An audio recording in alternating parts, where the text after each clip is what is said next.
महर्षि वेदव्यास ने जब महाभारत की रचना करने का संकल्प लिया तो उन्होंने किसी को इसे लिखने के लिए खोजा। चूंकि महाभारत एक अत्यंत विशाल और जटिल ग्रंथ था, इसलिए उन्हें ऐसा कोई चाहिए था जो इस महान कार्य को बिना रुके और त्रुटि के पूरा कर सके। तब वेदव्यास जी ने भगवान गणेश से निवेदन किया कि वे इस कार्य को पूरा करने में उनकी मदद करें। गणेश जी ने उनकी प्रार्थना स्वीकार की, लेकिन उन्होंने एक शर्त रखी।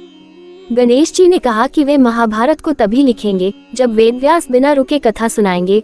यदि वेदव्यास बीच में रुकेंगे तो गणेश जी लिखना बंद कर देंगे। वेदव्यास जी ने भी एक शर्त रखी कि गणेश जी कोई भी श्लोक लिखने से पहले उसके अर्थ को समझेंगे। यह एक गूढ़ संकेत था ताकि वेदव्यास जी को श्लोक रचने के लिए थोड़ा समय मिल सके।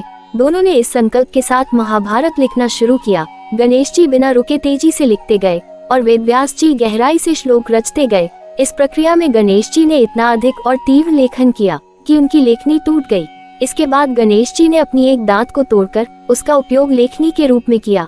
इसीलिए गणेश जी को एकदंत भी कहा जाता है। महाभारत का लेखन कार्य कई दिनों तक चला और जब ये कार्य पूरा हुआ तो गणेश जी ने वेदव्यास जी को प्रणाम किया और अपनी विदाई ली। इस घटना से जुड़ी एक और कथा ये है कि महाभारत का कार्य पूर्ण होने के बाद भगवान गणेश ने अपनी थकान मिटाने के लिए जल में स्नान किया और फिर जल में समाहित हो गए।